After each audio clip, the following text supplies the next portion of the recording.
Hello guys, അപ്പൊ ഞാൻ explain ചെയ്യാൻ പോകുന്നത് മിസ്റ്റ് മൈറ്റ് മാഹിം എന്ന് പറഞ്ഞ മാൻവയുടെ ചാപ്റ്റർ 7 and 8 ആണ്. വീട്ടിലെടുക്കുമ്പോൾ ഇതിനു മുമ്പുള്ള വീഡിയോസ് എല്ലാം കണ്ടുവന്ന് ഉറപ്പ് വരുത്തുക. ലിങ്ക് ഞാൻ ഡിസ്ക്രിപ്ഷൻ ബോക്സിൽ കൊടുത്തേക്കാം. പിന്നെ ഇതൊരു ചാനൽ സബ്സ്ക്രൈബ് ചെയ്യാത്ത കൂട്ടുകാരും ലൈക്ക് ചെയ്യാത്ത കൂട്ടുകാരും അതുകൂടി ചെയ്ത് നമ്മളൊന്ന് സപ്പോർട്ട് ചെയ്യുക. എപ്പിസോഡിന്റെ തുടക്കത്തിൽ തന്നെ നമ്മുടെ ചിയോണി ഗോച്ചാനോട് അയാളുടെ ശവശരീരം അവിടുന്ന് കൊണ്ടുപോകാൻ പറയാണ്. ബാക്കിയുള്ളവർ എന്തെങ്കിലും ചോദിച്ചാൽ നമ്മൾ എന്ത് ചെയ്യുമെന്ന് ഗോച്ചാൻ ചോദിച്ചപ്പോൾ ചിയോൺ പറയാണ്, ഇതെല്ലാം നമ്മൾ ആ ഷൈമേന്റെ ദേഹത്തെ കെട്ടിവെക്കും, അയാളാണ് ഇത് മൊത്തം ചെയ്തതെന്ന് നമ്മൾ പറഞ്ഞു വരുത്തും. നിങ്ങൾ ആ സത്യം മറച്ചു വെക്കാൻ പോവാണോ? അതെ, പക്ഷെ അതിന് 3 പ്രോബ്ലംസ് ഉണ്ട് എന്ന് ചിയോൺ പറയാണ്. അല്ല, അപ്പോൾ ഷൈമൻ എങ്ങനെ മരിക്കുമെന്ന് ഗോച്ചാൻ ചോദിച്ചപ്പോൾ ചിയോൺ പറയാണ്, മേരൻ മാസ്റ്ററിനെ അവൻ കൊല്ലാൻ ശ്രമിച്ചപ്പോൾ നമ്മൾ അവനെ തീർത്തു. ഇനി കുറച്ചുകൂടെ വിശ്വസിക്കാൻ പറ്റിയ കള്ളാണ് പറയണ്ടെങ്കിൽ വേറൊരു വഴിയുണ്ട്. അവൻ മേനർ മാസ്റ്ററിന്റെ കൈ വെട്ടിയിട്ട് തന്റെ മകനെയും കൊല്ലാൻ ശ്രമിച്ചു. ഇവൻ ശരിക്കും റൂത്ത്ലെസ് ആണ്. ഇപ്പോൾ കുറച്ചുകൂടെ വിശ്വസിക്കാൻ പറ്റിയ കള്ളമായെന്ന് തോന്നുന്നു. ഇവൻ ശരിക്കും വളരെ കണ്ണിങ് ആയിട്ടുള്ള ഒരുത്തനാ. യങ് മാസ്റ്റർ, നിങ്ങളുടെ ബ്ലീഡിങ് ഞാൻ നിർത്തിത്തരാം. അല്ല വേണ്ട, അതാവുമ്പോൾ കുറച്ചുകൂടെ വിശ്വസനീയമാവും എന്ന് ചിയോൺ പറയാണ്. അപ്പോഴാണ് അങ്ങോട്ടേക്ക് ഇന്നർ മാനറിലോട് വരുന്നത്. എടാ നായകളെ, നിങ്ങളെല്ലാവരും കൂടി ഇവിടെ എന്താടാ കാണിച്ചു വെച്ചിരിക്കുന്നത്? ഇന്നർ മാനറിലോട് ഇത് വെറും ഒരു തെറ്റിദ്ധാരണയാണ്. അതിനു മുമ്പേ നിങ്ങൾ ആ മാനറിലോഡിനെ ഒന്ന് നോക്കണം. ഇതാണ് ചിയോൺ അവിടെ താഴെ വീഴാണ്. ഇവിടെ ഇത് എന്താടാ സംഭവിക്കുന്നത്? ഈ തേർഡ് മാസ്റ്റർ എന്താണ് ഇവിടെ ചെയ്യുന്നത്? ഈ നായ ഇത് ഇവിടെ ഇവൻ ചിരിക്കുന്നുണ്ട്. അപ്പോൾ ഇവൻ ആക്ട് ചെയ്യായിരുന്നു. പിന്നെ നമ്മളെ മോങ്സോഡ് മാനറിന്റെ മെഡിസിനൽ ഹാളാണ് കാണിക്കുന്നത്. അവിടെ ചിയോണാണ് ബെഡ് റെസ്റ്റ് എടുത്തുകൊണ്ടിരിക്കുകയാണ്. എന്തായാലും ആ മാനറിലോഡിന്റെ സീക്രറ്റ്സ് എല്ലാം ഞാനിപ്പോൾ അറിഞ്ഞിരിക്കുന്നു. ഞാൻ ആ സീക്രറ്റ് മാനുവലും സീലും രാത്രി നോക്കണം, കാരണം ഇവിടെ കുറെ ആളുകളുണ്ട് എന്ന് ഗോച്ചാൻ പറയാണ്. ശേഷം അവൻ ചിയോന്റെ അടുത്തേക്ക് വരികയാണ്. ഇതാ നിങ്ങൾ പറഞ്ഞ ഷാമൻ പൊസിഷന്റെ നോട്ട്ബുക്ക്. എനിക്കാകെ ഈ 2 ബുക്കേ കിട്ടിയിട്ടുള്ളൂ. ബാക്കിയുള്ള ഇതെല്ലാം അവർ കത്തിച്ചു. എന്ത് കത്തിച്ചെന്നോ? അവർ ഷൈമൻ കൊണ്ടുവന്ന ബാക്കിയുള്ള സാധനങ്ങളെല്ലാം കത്തിച്ചുകൊണ്ടിരിക്കുകയായിരുന്നു. ഇതെന്തായാലും എനിക്ക് ഉപകാരപ്പെടും. ശേഷം ഗോച്ചാൻ പുറത്തേക്ക് നോക്കി നിൽക്കുന്നത് കണ്ട് ചിയോൺ ചോദിക്കുകയാണ്, പുറത്ത് എന്തെങ്കിലും ഉണ്ടോ? ഇല്ല, ഞാൻ നിങ്ങൾ ബുക്ക് വായിക്കുന്നത് നോക്കിയായിരുന്നു എന്ന് ഗോച്ചാൻ പറയാണ്. അല്ല, നീ ആ ജനാലയുടെ പുറത്ത് എന്തെങ്കിലും കാണുന്നുണ്ടോ ഗോച്ചാൻ? പുറത്തോ? അവിടെ ഒന്നും ഇല്ലല്ലോ. പക്ഷെ നമ്മൾ നോക്കുമ്പോൾ അതിന്റെ തൊട്ട് ഫ്രണ്ടിലായി ഡീമോണിക് മോങ്ക് ഉണ്ടായിരുന്നു. പക്ഷെ അത് ഗോച്ചാന് കാണാൻ സാധിക്കില്ല. പെട്ടെന്നായിരുന്നു അവർ രണ്ടുപേരും പുറത്തുനിന്ന് എന്തോ ശബ്ദം കേട്ട് തിരിഞ്ഞു നോക്കുമ്പോൾ അവിടുന്ന് പുറത്ത് വാതിലും തള്ളിപ്പൊളിച്ച് നമ്മുടെ ലേഡി സിയോക്ക് കയറി വരികയാണ് അങ്ങോട്ട്. നമുക്ക് രണ്ടുപേർക്കും ഒന്ന് സംസാരിച്ചാൽ കൊള്ളാമായിരുന്നു. സോ ഇതാണല്ലേ ഫസ്റ്റ് ലേഡി സിയോക്ക്. Greetings first lady. ഇവരാണ് ഗാർഡ് ജാമിനെ ഇങ്ങോട്ട് ഹയർ ചെയ്തത്. അതേപോലെ തന്നെ ഇവർ മാർഷൽ ക്ലാനിൽപ്പെട്ട ഒരാളാണ്. എന്റെ ഗ്രീറ്റിംഗ്സ് സ്വീകരിച്ചാലും ഫസ്റ്റ് ലേഡി. സോറി, എന്റെ കാല് മുറിഞ്ഞതുകൊണ്ട് എനിക്കിപ്പോൾ എണീക്കാൻ സാധിക്കില്ല എന്ന് ചിയോൺ പറയാണ്. പെട്ടെന്നാണ് അവർ ചിയോന്റെ കാലിനെ അറ്റാക്ക് ചെയ്യുന്നത്. ഇത് കണ്ടിട്ട് ഗോച്ചാനും ചിയോണും ഒരേപോലെ ഞെട്ടുന്നുണ്ട്. യങ് ലോഡ് എന്ന് വിളിച്ചു ഗോച്ചാൻ അവന്റെ അടുത്തേക്ക് ചെല്ലാൻ ശ്രമിക്കുന്നുണ്ടല്ലോ.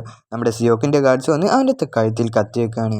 കണ്ടിട്ട് നിനക്ക് നല്ലതുപോലെ വേദനിച്ചെന്ന് തോന്നല്ലോടാ ചെറുക്ക. എങ്കിൽ ഇനിയും വേദനിക്കാൻ തയ്യാറായിക്കോ. നീ ആ ഇന്നർ മാസ്റ്ററിനെ കൺവിൻസ് ചെയ്തു, പക്ഷെ നീ ഒരു കാര്യം മാത്രം മറന്നുപോയി. ഒരു പ്രൊഫഷണൽ ആയിട്ടുള്ള ഷൈമനെ ഒരിക്കലും ഒരു ഈവിൾ സ്പിരിറ്റും തൊടില്ല. നീ എന്നെ പറ്റിക്കില്ലടാന്ന് വെച്ച് ചിയോന്റെ മുഖത്ത് അവരടിക്കുകയാണ്. ഇത് കാരണം തന്നെ ചിയോൺ അവിടെ തെറിച്ചു പോയി വീഴാണ്. ഓ, എന്റെ കൈ നാറി ഇവനെ തൊട്ടിട്ട്.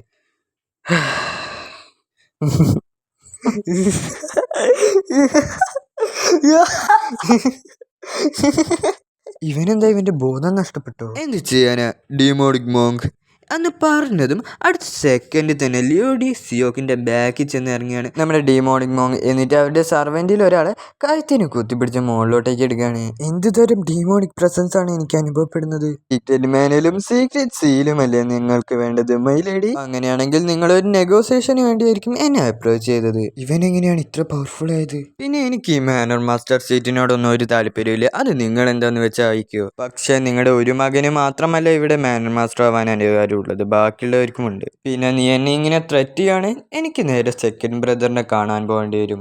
യങ്ങസ്റ്റ് മാസ്റ്റർ മാർഷൽ ആർട്സിൽ ടാലന്റഡ് അല്ലേ? ഞാൻ യങ്ങസ്റ്റ് ആയിട്ട് നല്ല രീതിയിലാണെങ്കിൽ ചിലപ്പോൾ ആ മാനുവലും അതുപോലെ തന്നെ സീക്രട്ട് സീലും ഞാൻ അവന് കൊടുത്തേക്കും. ഇപ്പോൾ നിങ്ങൾക്ക് മനസ്സിലായെന്ന് വിശ്വസിക്കുന്നു. അപ്പൊ എന്നാ ശരി, പിന്നെ കാണും എന്ന് ചിയോൺ പറഞ്ഞ അവിടുന്ന് പോവുകയാണ്. പിന്നെ നമ്മളെ കാണിക്കുന്നത് ബ്ലെസ്സിങ് ഫ്ലവർ ഹാളിലെ ലേഡി സിയോക്കിന്റെ റൂമാണ്. അവിടെ ലേഡി സിയോക്കാണ് ദേഷ്യം പിടിച്ചിട്ട് അവിടെയുള്ള സംഭവങ്ങളെല്ലാം തല്ലി പൊട്ടിച്ചുകൊണ്ടിരിക്കുകയാണ്. ലേഡി സിയോക്ക്, നിങ്ങളൊന്ന് കൂളാവും. ഞാൻ എങ്ങനെ കൂളാവാനാണ്? ഞാൻ എൻ്റെ ഗാർഡ് ലെറ്റ് ഡൗൺ ചെയ്യാൻ പാടില്ലായിരുന്നു. ഞാൻ വിചാരിച്ചു അവനൊരു പൊട്ടനാണെന്ന്. പക്ഷെ അവൻ എങ്ങനെയാണ് ഇത്ര പെട്ടെന്ന് മാറിയത്? ഇനി ചിലപ്പോൾ അവനത് തൻ്റെ ശരിക്കുമുള്ള പേഴ്സണാലിറ്റി ഇനി ഒളിപ്പിച്ചു വെച്ചതായിരിക്കും. അവൻ സ്മാർട്ട് ആയതുകൊണ്ട് അവനെല്ലാവരും പുകഴ്ത്തുമായിരുന്നു. പക്ഷെ അവൻ്റെ അമ്മയുടെ മരണത്തിന് ശേഷം അവരുടെ കുടുംബത്തിന് ഇൻഫ്ലുവൻസ് നഷ്ടപ്പെടാൻ വേണ്ടി തുടങ്ങി. ഫോണിക്സ് പൗലിൻ ഷൈമൻ മാവേഷൻ ചത്തതിനെ പറ്റി അറിഞ്ഞോ? എന്ത്? ദ ഫോണിക്സ് പൗലിനോ? അത് ഇതേപോലെയുള്ള ഷൈമൺസിന്റെ ഒരു ഓർഗനൈസേഷൻ ആണ്. മോങ്ക് ജിയോൺ കാര്യങ്ങൾ നീ വിചാരിക്കുന്നവര് അത്ര ഈസി ആവണമെന്നില്ല. പിന്നെ നമ്മളെ രാത്രി മെഡിസിൻ ഹാളാണ് കാണിക്കുന്നത്. മരിച്ച ആള് ഒരു ഈവിൾ സ്പിരിറ്റ് ആയി മാറിക്കഴിയുകയാണെങ്കിൽ കാരണം അവർ ഈ ഭൂമിയിൽ തന്റെ ആഗ്രഹം ബാക്കി വെച്ചതുകൊണ്ടാണ്. ഓരോ സ്പിരിറ്റിന്റെയും ആഗ്രഹത്തിനനുസരിച്ചിരിക്കും അവർക്കുണ്ടാവുന്ന ശക്തിയും. ആദ്യത്തേത് റെഡ് സ്പിരിറ്റ്, പിന്നെ ഓറഞ്ച് സ്പിരിറ്റ്, പിന്നെ യെല്ലോ സ്പിരിറ്റ്. ഒരു യെല്ലോ സ്പിരിറ്റിന് വേണമെങ്കിൽ ഒരാളെ കൊല്ലാൻ വേണ്ടി സാധിക്കും. അപ്പോഴാണ് അങ്ങോട്ടേക്ക് ഡിമോണിക് മോങ്ക് വരുന്നത്. നീ അത് കണ്ടെത്തിയോ? എനിക്ക് തോന്നുന്നു ഈ ഡിമോണിക് മോങ്ക് ഒരു യെല്ലോ സ്പിരിറ്റ് ആണെന്ന്. ഈ ഡിമോണിക് മോങ്ക് അണ്ടർഗ്രൗണ്ടിലുള്ള ഡോർവേസ് കണ്ടെത്താൻ ഹെൽപ്ഫുൾ ആയിരിക്കും. പക്ഷെ അവന്റെ പവർ ലേഡീസ് യോക്കിന് നേർക്ക് വർക്കാവില്ല. എന്തായാലും അവൻ ആ മെയ്ഡിനെ നേർക്ക് ആദ്യം തന്നെ പോയത് എന്തായാലും നന്നായി. പക്ഷെ ഇത് നേരത്തെ ഗാർഡ് ഗോച്ചാന് നേർക്ക് വർക്കായിരുന്നു. ലേഡീസ് യോക്ക് ഒരു ഫസ്റ്റ് റേറ്റ് മാർഷൽ ആർട്സ് ആണ്. അതേമാതിരി തന്നെയാണ് ഗാർഡ് ഗാമും. അതുകൊണ്ട് അവരുടെ നേർക്ക് ഇത് വർക്ക് ആവാൻ ചാൻസ് ഇല്ല. അങ്ങനെയാണെങ്കിൽ വേറൊരു വഴി എന്ന് പറയുന്നത് ഒരു സ്ട്രോങ്ങസ്റ്റ് ആയിട്ടുള്ള വേറെ സ്പിരിറ്റിനെ കണ്ടെത്തുന്നതാണ്. ഫോർത്ത് ഗ്രീൻ സ്പിരിറ്റ് അത് ഡെക്കേഡ്സിന് മുമ്പ് ജീവിച്ച ഒരു സ്പിരിറ്റ് ആണ്. അതിന് സറൗണ്ടിങ്സും എൻവിറോൺമെന്റും കൺട്രോൾ ചെയ്ത് ഒരു ഹാലൂസിനേഷൻ പോലെ ക്രിയേറ്റ് ചെയ്യാൻ സാധിക്കും. അങ്ങനെയാണെങ്കിൽ ആ സീക്രറ്റ് മാനുവലും അതുപോലെ തന്നെ സീലും കണ്ടുപിടിക്കാൻ വേണ്ടി ഒന്ന് പോവാം. സോ അവിടെ വെച്ചാണ് നമ്മുടെ ഇന്നത്തെ എപ്പിസോഡ് അവസാനിക്കുന്നത്. സോ ഞാൻ പറഞ്ഞിരുന്നു, പക്ഷേ കുറച്ച് പേഴ്സണൽ കാര്യങ്ങളൊക്കെ ഉള്ളതുകൊണ്ട് തന്നെ അതിന് നമുക്ക് സാധിച്ചില്ല. സോ എന്തെങ്കിലും ഒരു ദിവസം നമ്മൾ ഒരു ലോങ് വീഡിയോ ഇടുന്നതായിരിക്കും. സോ അതുവരേക്കും it's Annie mojo signing out.